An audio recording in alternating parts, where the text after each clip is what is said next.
Arrancamos la entrevista con el gran Emilio Escoto. Emilio, la primera pregunta de rigor es: ¿cuándo te iniciaste en una moto? En una moto. Ajá. Eh, Mira, yo trabajaba en una zapatería de mujeres en el barrio de Belgrano y resulta que esta zapatería el dueño decide venderla y y bueno, nos dicen que nos quedamos sin trabajo y entonces nos pagaron un dinerito. Y la verdad que yo nunca había andado en moto. No sabía realmente qué era una moto porque no tenía un auto en aquel entonces y mucho menos iba a pensar en tener un juguete eh, de dos ruedas, ¿no? Y estando era visitador, ahí entré de visitador médico, justamente conseguí ese trabajo en un laboratorio medicinal de Estados Unidos, Pfizer, y resulta que estando en el hospital, otro visitador médico un día me dice, me compré una moto, me dice, y me dijo, le digo, yo, ¿para qué quieres una moto, no?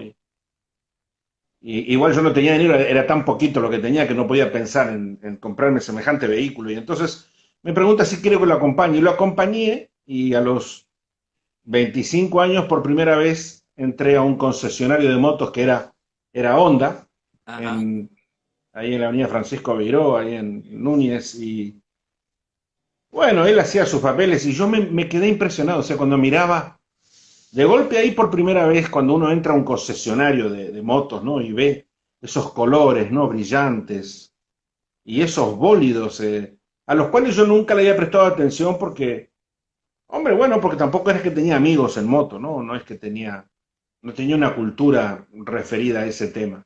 Tampoco es que en Argentina había una gran cultura con respecto al mundo de la moto, no era así tampoco. Y pues, pero yo tenía desde niñito, desde muy chiquito, tenía el sueño de que me iba a ir a dar la vuelta al mundo. No, por supuesto, no pensaba en moto, no, de ninguna manera. Pero cuando me acerco curiosamente al escritorio del vendedor, había un póster abajo del vidrio que decía, el mundo es suyo en dos ruedas, y había una foto de perfil de la Honda Goldwing 1100 Interstate, que en 1980, en ese momento era 1980, había salido con carenado de fábrica, con las valijas, y con antena y con radio, era pasacassette en aquel entonces, y pues decía el mundo suyo en dos ruedas, ¿no? Era como que esa foto le decía al niño, cómprame, yo soy ese sueño tuyo, el de recorrer el mundo, para el cual yo tenía la pregunta eterna de la vuelta al mundo, ¿en qué? ¿Cómo? ¿En qué? ¿Cómo y con qué? Yo no tenía nada. Y ahí fue, no, bueno, cuando miré esa foto y le pregunté al vendedor, poniendo el dedo, ¿cuánto cuesta? Inocentemente, ¿cuánto cuesta? No, y el vendedor me dice, ¿por qué la vas a comprar? Me dice, claro, se ve que yo no daba el piné, ¿no? De que ni a poder comprar semejante vehículo que ni siquiera estaba en el concesionario, era una foto, era un póster nada más. Y me dijo que él me iba a regalar, me dice, no, después te regalo, que me iba a regalar un póster para que me llevara para pegar en la pared de mi casa. Y le digo, no, ¿cuánto cuesta el póster? No, ¿cuánto cuesta la moto? Y entonces me dio la cifra que 1980 era una monstruosidad. Ujú. Yo no tenía creo que no tenía ni el 2% del valor ese. Y nada, me fui y pensando en esa Honda Goldwing enorme, era como un transatlántico, era como un Rolls Royce. Y me quedé, esa noche no dormí, nervioso, y fui al día siguiente al hospital a trabajar y nada, y me llamaba, ese cartel me llamaba, me decía, ven, vuelve, vuelve, me llamaba, ¿no? Había una voz que me decía. Y entonces vuelvo al concesionario y le pregunto al vendedor cómo puedo comprar esa moto. El vendedor, mala onda, supongo, mala onda. Me dijo, olvídate, no es para ti, me dice, no, ni siquiera está acá. Digo, pero va a venir, sí, pero dentro de 15 días, dice. Y compramos solo una. Me dice, en Argentina se compraron 10. Es en total, una en cada provincia. Y no es para ti, me dice, olvídate. Pero si quieres una moto, te muestro. Y había unos motos pequeñas. No, no, esta. Y dice, bueno, ¿y tienes el dinero? No, no tengo. Es una historia. Y me tuve que ir porque... Y al día siguiente vuelvo y otra vez, y bueno, esa semana yo fui todos los días a mirar como un niño, ¿sabes? Que mira un chupetín, un caramelo, o como un niño que mira una pelota. Yo iba todos los días a mirar el póster ese que me decía, el mundo es tuyo en dos ruedas.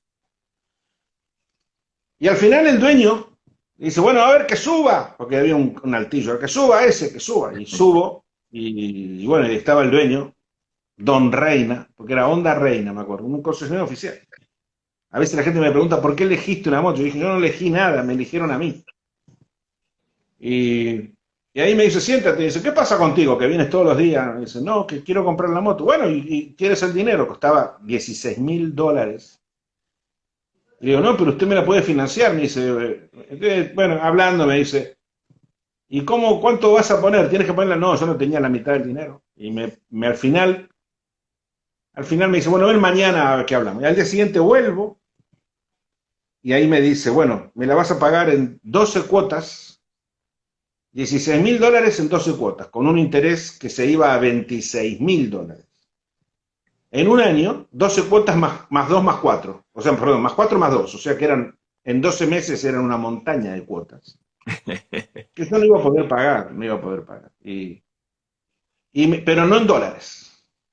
No quiero dólares, a mí no me tienes que traer dólares porque el dólar no vale nada. Era 1980, el que apuesta al dólar pierde.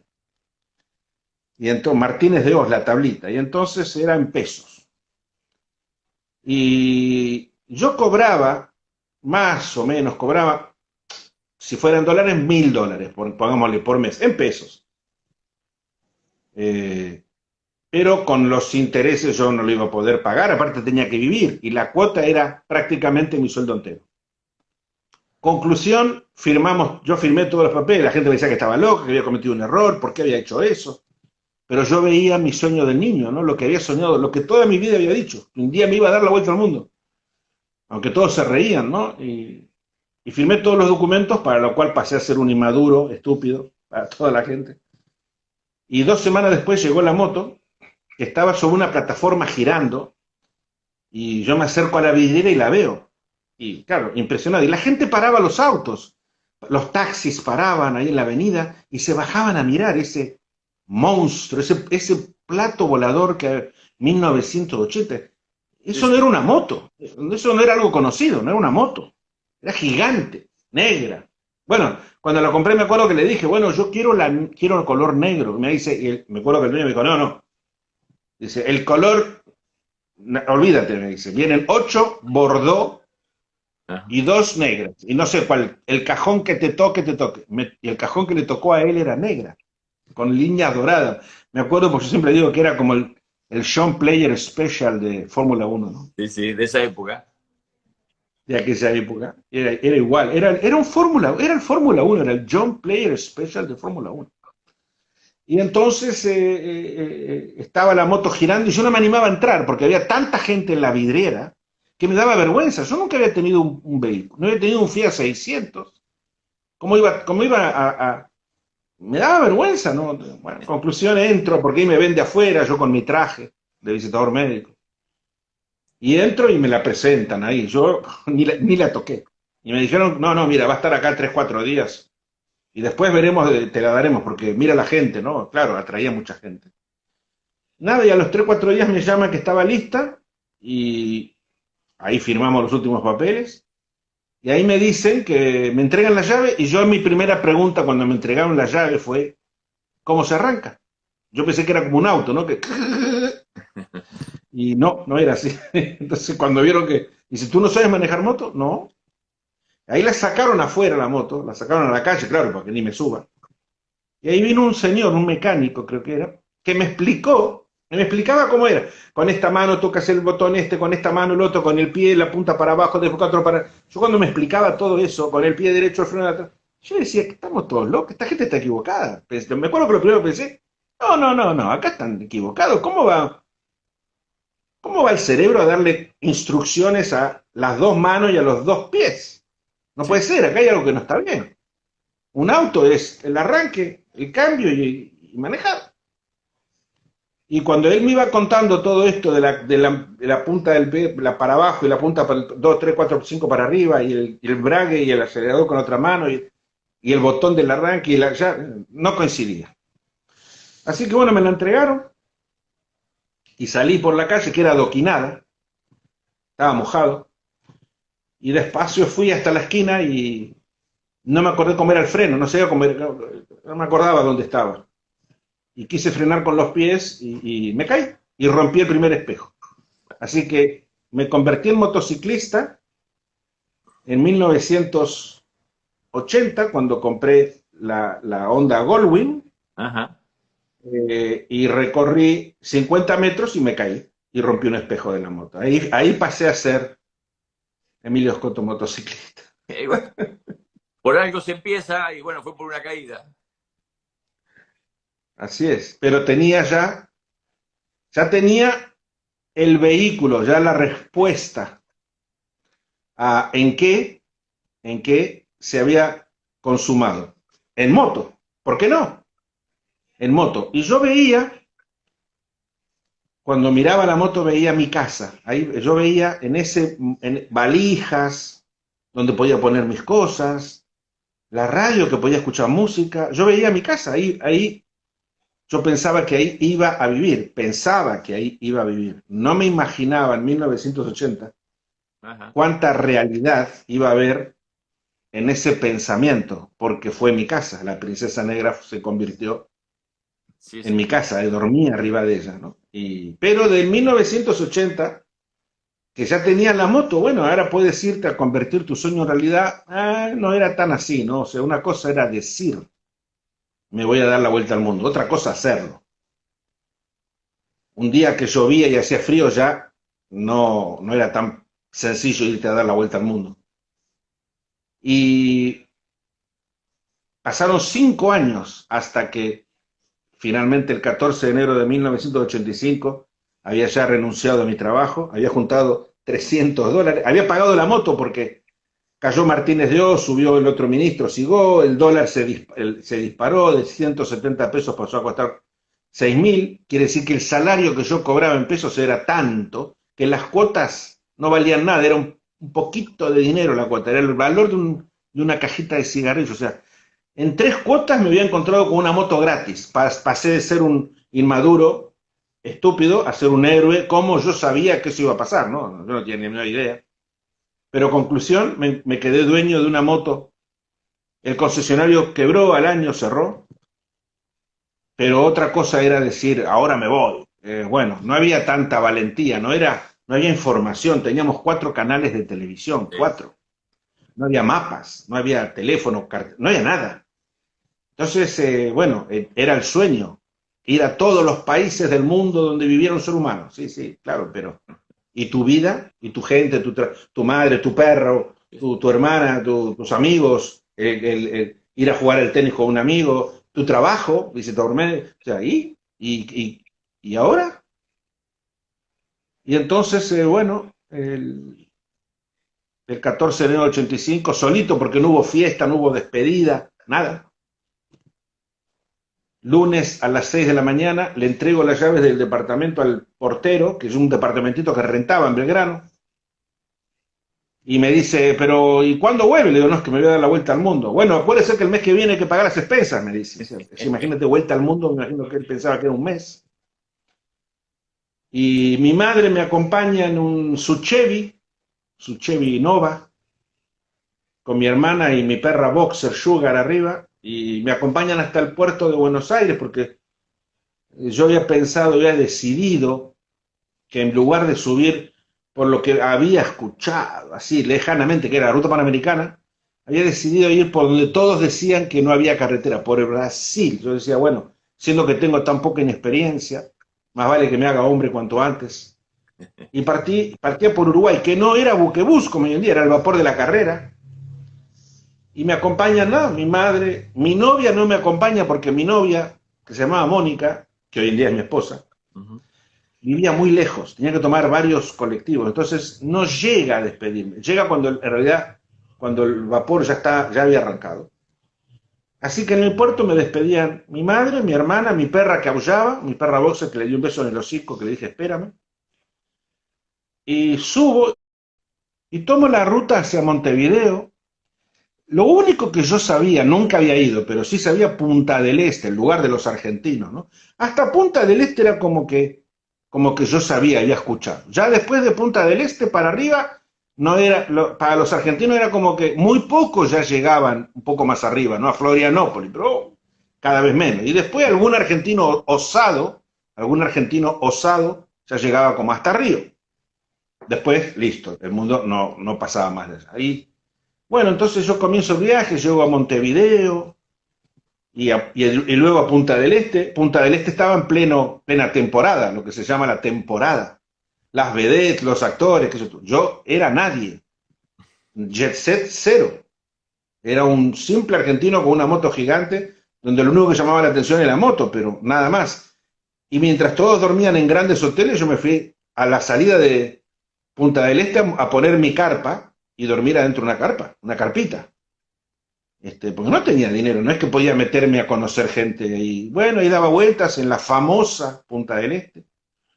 Sigo viaje, Florianópolis, ahí duermo en un hotelito, sigo viaje. Y llego a Río de Janeiro. Y en Río de Janeiro llego de noche, tarde, cansado de noche. Ya estamos 4 o 5 días, me había llevado llegar hasta ahí.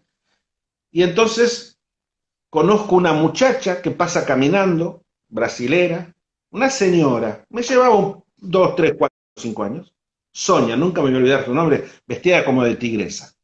Y entonces me saluda, ve la moto, claro, la moto llamaba la atención, y le digo, yo le pregunto por un hotel, barato, me dice, Copacabana, me dice, barato acá, pero conozco uno acá, ¿puedo subir? Claro, no podía subir porque no había lugar. Y entonces me acompaña caminando 2 cuadras, subimos, era arriba, el hotel era en un primer piso, subimos, y yo tenía miedo, y ella me decía, cuidado, cuidado, porque acá roban todo. Y bajo y había 5 muchachos en la moto, uno sentado en la moto, otro apoyado en el baúl de atrás con un destornillador, otro con la pierna apoyada en la pared. Me acuerdo, sobre todo de uno, me acuerdo, el que me habló, me acuerdo de su cara al día de hoy, tantos años después, que me dice, che, loco, ¿y este fierro? Eran 5 argentinos. Sacate este fierro, loco. Y yo los miré y me di cuenta que la cosa venía mal, pero tuve vergüenza, tuve miedo y vergüenza, vergüenza de ofender. No tenía hacerme el matón. Ustedes, a ver qué les pasa a ustedes, qué están haciendo. No. Entonces pensé que suba rápido a buscar mi pasaporte, justo lo había dejado arriba. Igual en el hotel no me iba a poder quedar, porque era caro.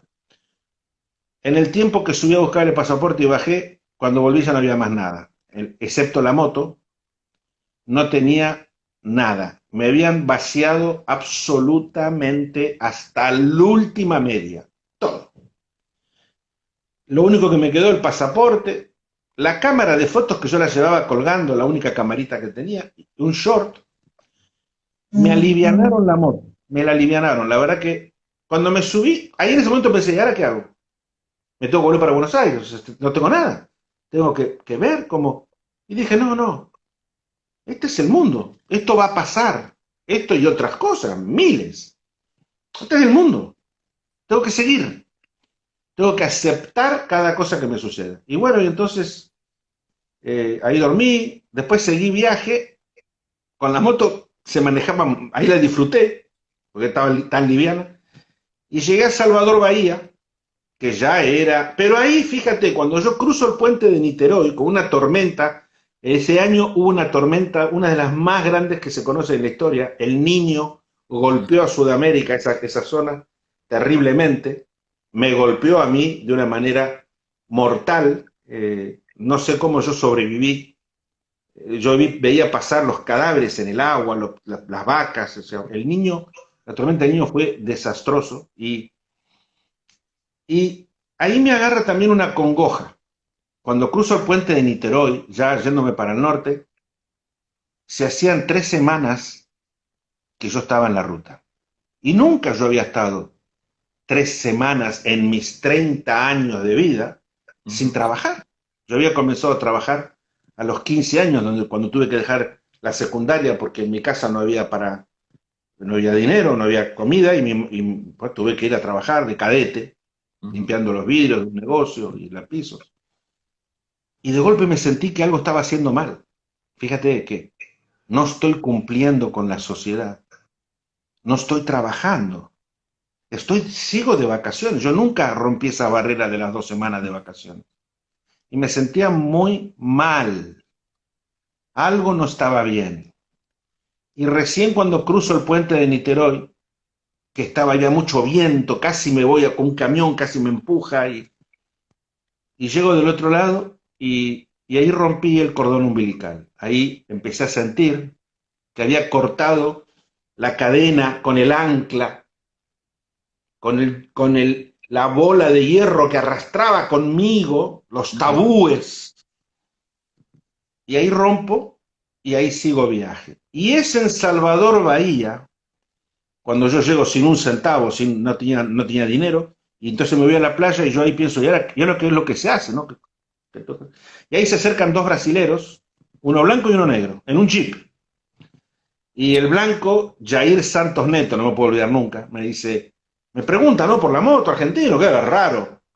Y la moto decía, Buenos Aires, Argentina, vuelta al mundo. Y ahí me dice, ¿que dónde iba a dormir? ¿En qué hotel estaba? Me dice. Yo me daba vergüenza decir que no. Y entonces me invita a su casa. Era una familia de mucho dinero, en Salvador. Y me dice que me tengo que quedar al carnaval. El carnaval faltaban todavía como 2 semanas. Y yo digo que que no me iba a quedar 2 semanas en su casa hasta el carnaval. No, que te tienes que quedar. Y me quedo con él al carnaval, no el de Río, el de Salvador Bahía, que es el carnaval que uno baila detrás de los tríos eléctricos. Y ese carnaval de Salvador Bahía, esos 4 días viviendo en la calle, durmiendo en la calle sobre latas de cerveza, haciendo pis en la calle, haciendo el amor, el sexo contra una pared, adelante de la gente, bailando, pulando, como dicen ellos, atrás del trío eléctrico, HP, oh, mamá, zaraba, mamá, y yo bailaba, que en mi vida había sido un perro bailando, cantaba, en mi vida había sido otro perro cantando, me desprendo de todos los tabúes, me siento que estoy en las nubes, me siento que a partir del carnaval de Salvador Bahía, a partir de esos 4 días de desenfreno del rey Momo, me siento que puedo ir al mundo, que puedo ir hacia lo desconocido.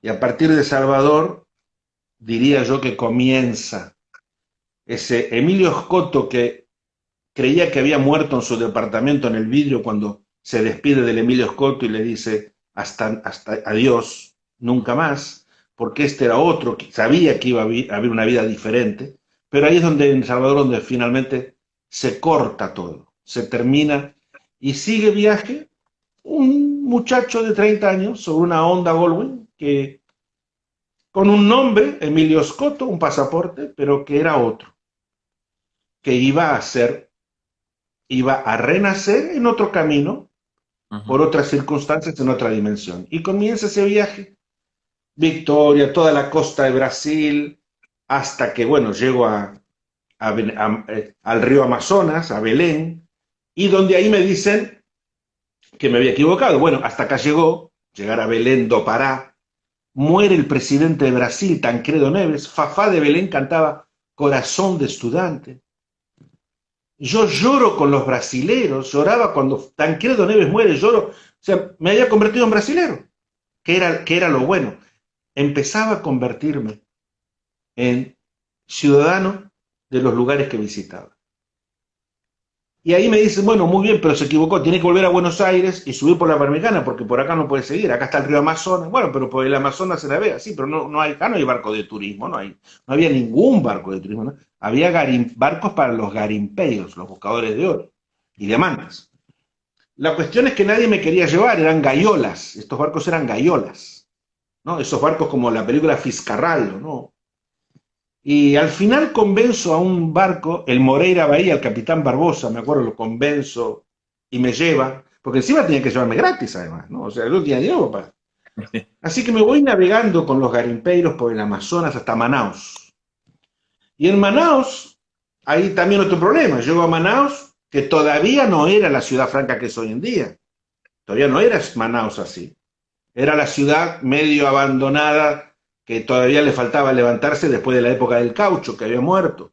Todavía estaba el Teatro Amazonas, bueno, todavía está que yo lo había escuchado de niño, ¿no? El Teatro Amazonas, Fiscarraldo, justamente la película de Klaus Kinski, ¿no? Yo me sentía Fiscarraldo. Solo que en vez del barco tenía una moto. Y ahí me dicen, bueno, Manaus, acá, no, ¿para dónde? Venezuela. No hay camino. No se puede ir a Venezuela. Sí, ¿cómo no hay camino? Un país al otro. Bueno, hay, pero se abrió con dinamito hace 50 años que está abandonado. No se puede ir por acá. Aparte están los indios, los guamirí, los aturarí, los jíbaros del otro lado.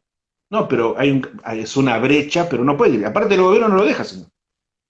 ¿Y cómo tengo que hacer? A menos que los militares... Entonces me voy al ministerio ahí en Manaus y los convenzo y me dan un permiso. Si los militares me dejaban pasar, era mi problema y yo deslindaba a Brasil de cualquier responsabilidad de lo que me pasara en la selva. Y bueno, ahí parto de Manaus, llego a la barrera por asfalto, ¿no? O sea, esta gente está equivocada, decía yo, acá hay asfalto, sí, 10 kilómetros. Llego a la barrera militar, puesto militar, y ahí me reciben felices, ¿no? Claro, veían una moto así, y pensaron que había un rally que venían. ¿Y el rally dónde está? No hay rally, estoy solo. ¿Y a dónde vas? Voy para Venezuela. No, está equivocado. Y ahí me explican, que no hay camino. Pero si me dijeron que hay una brecha, sí, la BR 181, la come hombres, la que todos llamaban la come hombres. Y entonces me decían que la otra ciudad después de Manaus era Boavista, a 800 kilómetros, pero que esos 800 kilómetros no había ruta, no había camino. Era una huella dinamitada en la selva. Los convenzo, me dejan seguir, y entonces yo, por primera vez en mi vida, empiezo a recorrer esta huella destrozada, grietas, selva, sin saber manejar muy bien, y menos una Goldwing. Me lleva 8 días, me explican eso de los indios, los guamirí, los aturarí, reducidores de cabeza.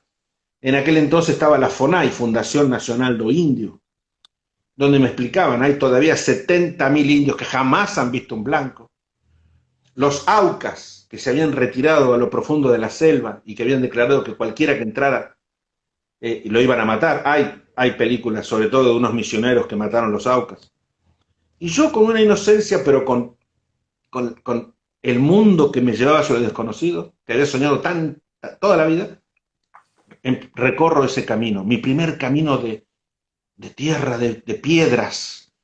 Llovía, la moto, en las subidas la moto no subía, se deslizaba para abajo, y en un lugar la rueda de atrás es como que se pincha, ¿no? Pues, ahí me quedo parado, sin saber qué hacer, y a la mañana cuando me despierto hay un camión que está roto, y un señor que está al lado mío, que era el único camión que 2 veces al año recorría esa brecha hasta Boavista llevando gasolina, 2 veces al año. Se le había roto, el señor me ayuda a arreglar la rueda que en realidad se había desinflado y no estaba rota. Y él me pide que cuando yo llegue, si llegaba alguna vez a la civilización de nuevo, que les dijera a los militares que él estaba con el camión roto y la pieza. Entonces yo sigo, me lleva 8 días, cruzo la reserva de los indios y al final llego a Boavista, donde les doy, a los militares, hay un camión allá, ¿sí? Y cuando llego a Boavista era el Yeti. Llego con una moto y una persona detrás de 8 días de barro, hojas pegadas, ramas. Era el Yeti. Me acuerdo que tenía una dirección que me habían dado de un Banco Bamerindos. Y yo tenía que preguntar por una persona que se llamaba Hudson Amaral. No me puedo olvidar porque cuando entro al banco, yo feliz, en el centro de Boavista, la última ciudad del norte de Brasil, ya después venía Santa Elena de Guairá en Venezuela. Y claro, veía gente después de 8 días de selva, de cruzar ríos sin puentes, de aprendizaje, y entonces entro y camino hasta el mostrador, y me acuerdo cuando le digo a la secretaria que buscaba a Hudson Amaral, me acuerdo que la secretaria me mira y hace así con la cabeza y me mira para atrás mío, vuelve a mirarme, yo decía, me doy vuelta y miro y claro, había dejado, desde la puerta hasta donde estaba ella, había dejado media selva, barro, le había dejado el banco dado vuelta. Y entonces ahí me di cuenta de que, claro, me miro, la tipa me señala, y había un espejo y cuando me miro, claro, era el Yeti.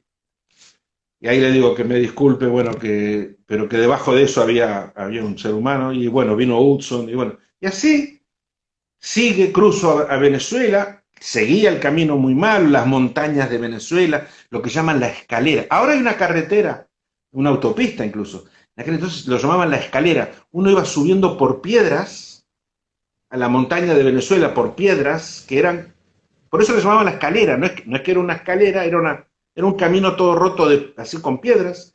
Arriba estaban los militares, hizo la bandera de Venezuela, cantando con los militares su canción, y me nombran para que hice la bandera. Imagínate yo, el niño, ¿no? Soñaba la gente. Ahora estoy pisando en las montañas en donde está el Roraima, los Tepuis, el Salto Ángel, esa región, El Dorado. Y ahí estaba yo izando con los camiones militares la bandera de Venezuela. Y bueno, y ahí sigo y finalmente salgo y llego a un lugar llamado Kilómetro 88. Y ahí nacía el asfalto, en los llanos venezolanos. Y ahí en Kilómetro 88 toco nuevamente el asfalto y me doy cuenta que había pasado el primer camino imposible de transitar, y menos con una Goldwing de mi vida. Pero ahí me doy cuenta que me había hecho, ahora sabía más o menos, bastante mejor que antes, manejar una moto. Ahora ya llegaba al norte del continente, ahí en los llanos venezolanos. Pruebo mi primera arepa, me acuerdo que vomito cuando pruebo mi primera arepa venezolana, porque no le saco la parte crudita de adentro, me acuerdo, hoy en día me encanta. Llego a Caracas, y en una ciudad, me acuerdo en Venezuela que había un pasacalle. Bienvenido creo Valencia. Bienvenido a la ciudad de Valencia, la ciudad de la amistad, señor Emilio Escoto. Si imagínate, yo salían los periódicos, era El Mundo, y yo no me daba cuenta, o sea, me hacían reportajes, claro. Conozco a los chalchaleros. El embajador argentino me lleva a una cena con los chalchas. Y bueno, cruzo a Colombia era plena guerrilla, todos me decían Locombia, que no se me ocurre era Locombia, que me iban a matar. Cruzo a Colombia, y bueno, recorro el Cauca, los valles cafeteros, los tres cordones de los Andes, hasta que llego a Cartagena de Indias. Y ahí en Cartagena de Indias, ¡pum!, se termina. Porque ahí ya no puedo seguir porque viene el tapón del Darién. Ahí no había forma. Tampoco había ferry para cruzar a Centroamérica, Panamá, no había nada. Y ahí en Cartagena de Indias suceden una serie de cosas, donde conozco mucha gente, siempre digo que Cartagena de Indias es mía, me pertenece, hasta que finalmente un piloto de un avión de correo, un Avro a hélice, me dice, yo te voy a llevar a Panamá con el correo y las frutas, cajones de frutas. Y ahí metemos la moto y cruzo a Panamá en un avión de hélice, yo sentado arriba de un cajón de fruta, y me dejan Panamá. Y en Panamá, cuando me entregan la moto finalmente ahí en el aeropuerto de Panamá, un viaje corto de avión, ¿no? 1 hora, menos.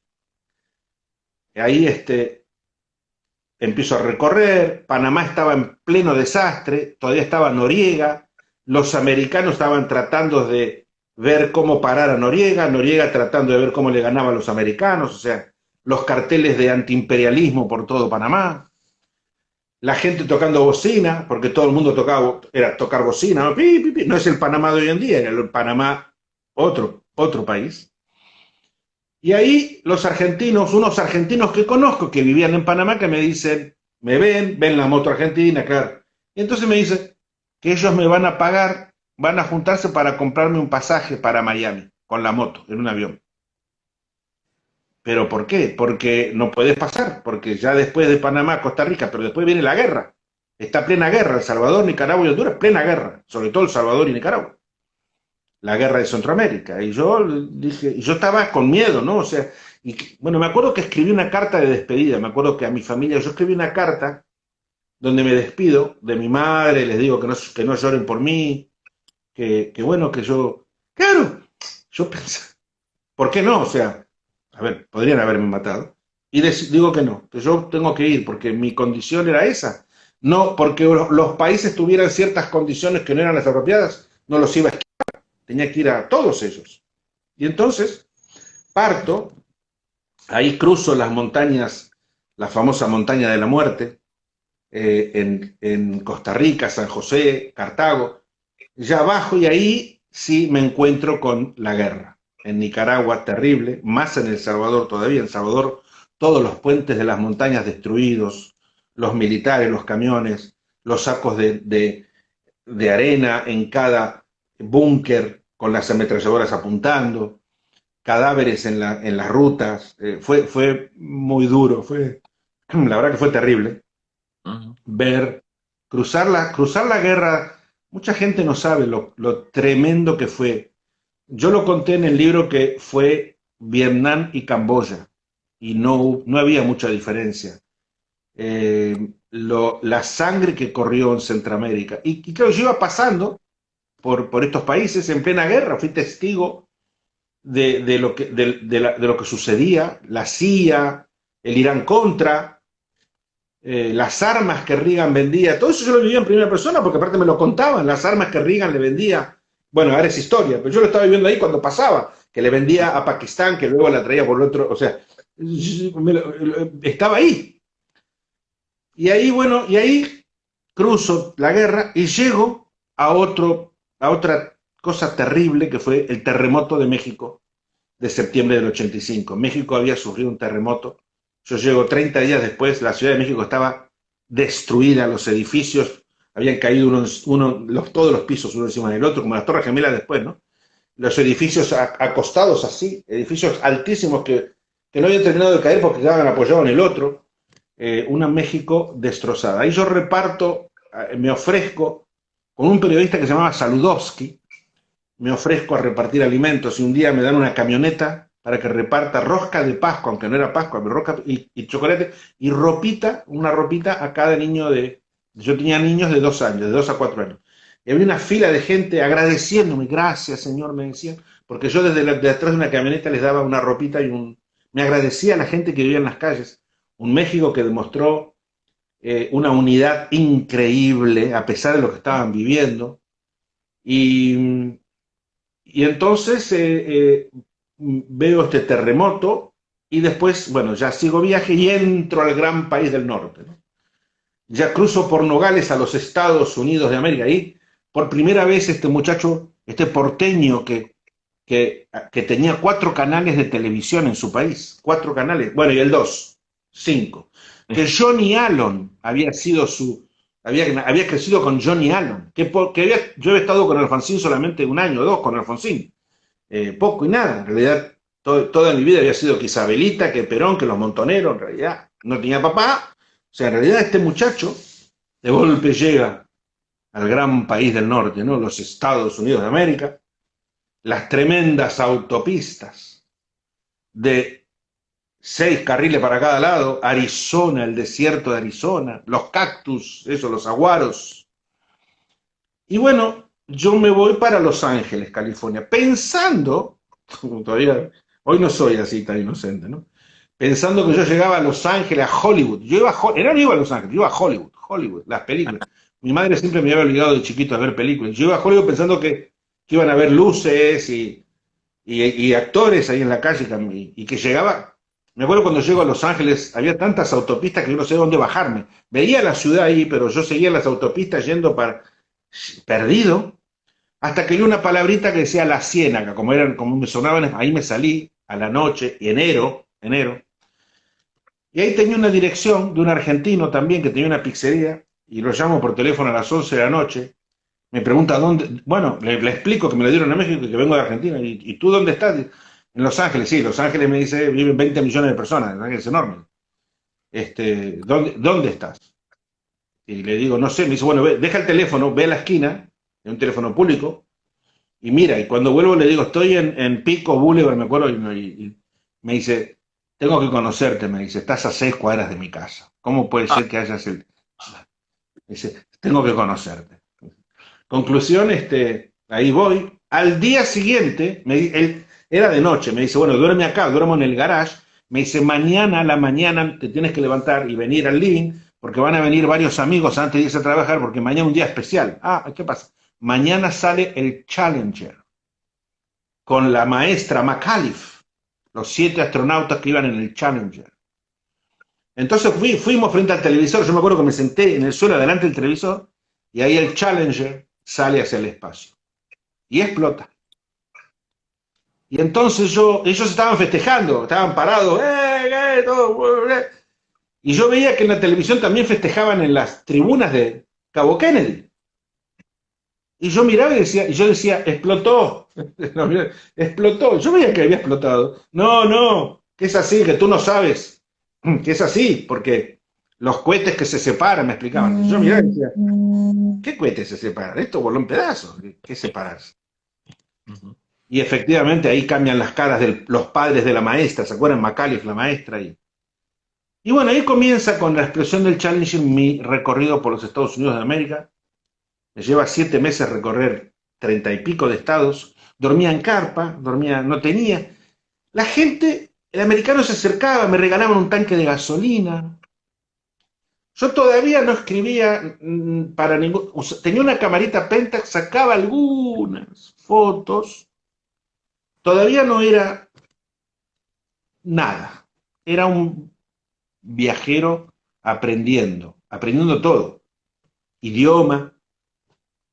Imagínate, en inglés yo no sabía ni pedir una hamburguesa. El día que entré por primera vez en un McDonald's, me acuerdo que la mujer me pregunta qué quiero y le digo, hamburger. Y me dice, hamburger, yes. Which one? Me dice, ¿cuál? Hamburger, yes, sir, hamburger. Which one you want? Hamburger. Entonces, elige uno y ahí me dice, what do you want to drink? ¿Qué quiere tomar? Y yo no sé lo que me decía. Me imaginé que después de la comida venía la bebida. Coke, me acuerdo que le digo. Y me dice, medium, large, small. Joder, decía, esta tía no tiene que complicarme la vida. Coke, yes, sir. Coke. Medium, large. Me hace medium, large, small. Y toda la gente que mira, y yo sentía que todo el mundo me miraba, ¿no? Que el papelón que hacía, ¿no? No me acuerdo, le dije medium, qué sé yo. Y ahí me fui a comer en un rincón mi primera McDonald's ahí con el Coke. Y dándome cuenta, ¿no? Emilio, no tienes idioma, no sabes hablar, tienes que hablar. Di lo que sea. Y ahí perdí el miedo total de hablar. O sea, yo hablaba lo que sea, no me importaba, inventaba lo que fuera, cualquier cosa que me hacían una pregunta y yo contestaba con la que había escuchado, era como un loro, ¿no? No me importaba, no tenía vergüenza. Y ahí me largo con los idiomas. Eso después en todo el mundo, me largué con los idiomas. Y ahí cruzo los Estados Unidos y entonces ahora tenía que cruzar el Atlántico. ¿Y cómo?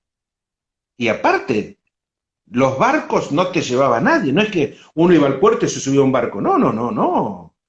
Por el tema de seguros, primero era imposible entrar a un puerto. Y segundo, que un capitán te diga, sí, yo lo llevo, olvídate. Así que entonces me invitan a un programa de televisión por otro motivo, por la moto, por el viaje, que fue donde en el programa de televisión un periodista americano le puso el nombre. La princesa negra se llama así porque Un periodista americano le puso el nombre. ¿Cómo se llama? Me dice, yo ni sabía, no sé, moto. Y el tipo la toca así y dice, esta moto es una princesa, The Black Princess. Y ahí entonces dice, Emilio necesita ayuda, tiene que cruzar a Europa y seguir la vuelta. Y la gente, los americanos, empiezan a llamar que $1, que 5, que 3, y llama a una compañía aérea, SAS, pero con Z, egipcia, de carga, SAS, y la agencia dice, nosotros le vamos a regalar el pasaje a Emilio con la moto para cruzar Europa. Y ahí entonces subo al avión, un 747, donde no había asientos, había solamente 2 asientos de red, como los militares. Después era toda carga, subimos en la moto. Yo entré al aeropuerto John Fisher Kennedy andando con la moto hasta el avión, hoy en día es impensable, con el tema del terrorismo. Entré con la moto, la subí a la palé, la até, y ahí entré al avión, al 747, y el piloto sube y se presenta. Yo ya estaba sentado en mi asientito de correas, y me dice, tenemos un pasajero. Dice, bueno, ¿y de dónde eres? Argentina, le digo, ¿no? Y me dice, vas a viajar en la cabina, va a ser interesante. Yo soy inglés, claro. Había pasado la guerra de Malvinas. Y me siento detrás del piloto en la cabina y vuelo, cruzo el Atlántico sentado detrás de este piloto inglés con su copiloto, con el ingeniero de vuelo. Me acuerdo que eran 3. En un determinado momento, de hecho, todos se pusieron a dormir. Yo iba aterrorizado, todo el mundo durmiendo. Y desemboco en Frankfurt, Alemania, diciembre de 1986. Pleno invierno, nevado, un frío mortal, yo sin ropa, todavía no tenía ropa de moto. Y mucho menos de equipo de lluvia, olvídate. Y bajo en Frankfurt, pleno invierno. Y ahí, oscuro ya, porque la moto la logra sacar ya de noche. Y ahí comienza mi periplo por Europa. Viajo a Suiza. Y ahí alguien me dice, ¿por qué no te vas a ver a Maradona? Y le pides que patrocine. Bueno, ahí me fue, la gente conoce lo que he contado tantas veces, que fui, le toqué el timbre, no quiero contarlo de nuevo, ¿no? Claudia, Maradona que me paga un hotel, no hace falta perder el tiempo porque la gente lo ha escuchado esta historia. Los canales de televisión cuando me hacen reportajes para preguntarme sobre esto. Siempre digo, ¿no? Qué lástima, ¿no? En Argentina, ¿no? Tienen una persona que ha recorrido 280 países del mundo, algo tiene que haber aprendido, joder. Alguna cosa tiene que haber aprendido. Pero nunca en Argentina nunca acá A mí cuando me hacen reportajes siempre me preguntan lo de Maradona y en los canales de televisión me dan 5 o 10 minutos. El más grande reportaje, bueno, con tú, que la verdad que qué lindo estar con ustedes contándoles, y el más grande reportaje me lo hizo un periodista de Santa Fe, que fue un programa de 4 horas en 4 capítulos que está en YouTube. Y mucho en otros países, sí, en otros países siempre he estado invitado mucho. Pero acá, bueno, no importa, me salió la quejita. Y la cuestión que empiezo Europa, España, yo me quería ir para el norte, pero era invierno, y ahí en España es donde viene el gran clic, la gran vuelta de tuerca de mi vida. Había sido ya una cuando dejé todo y partí, y ahí viene la vuelta de tuerca profesional, aunque en ese momento no lo sabía, pero ahí vino, que fue cuando una revista, un grupo editorial, me dice, si quiero, tú escribes, me dice el editor. Sí, le digo, escribir, escribo. ¿Y tiene fotos? Yo había sacado algunas fotos, ya se las muestro, diapositivas eran.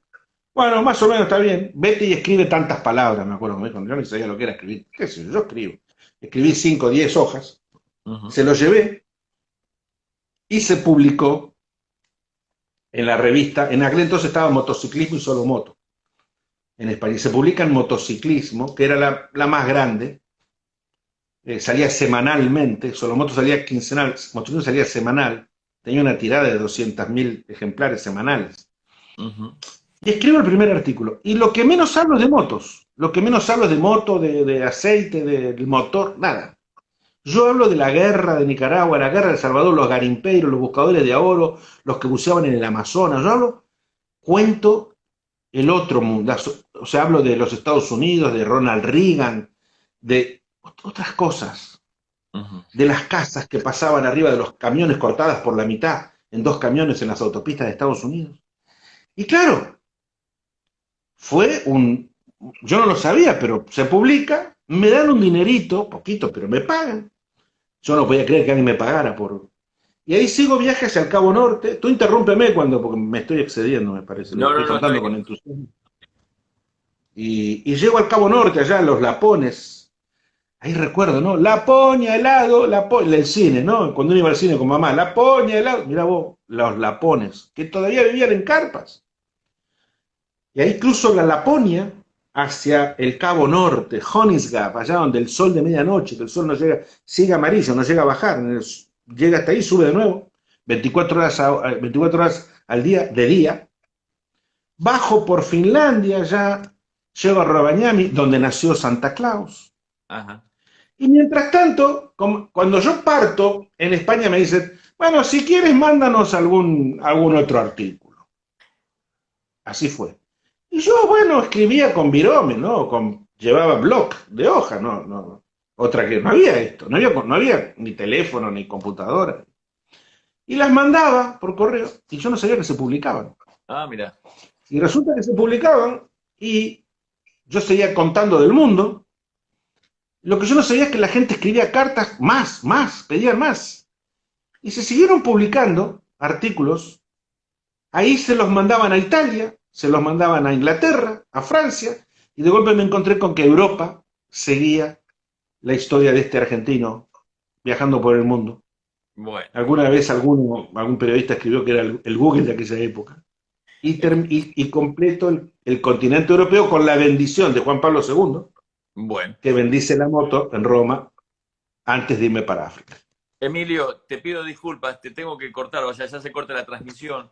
Te quiero invitar para este próximo jueves 19:30 para hacer una segunda parte de todo este relato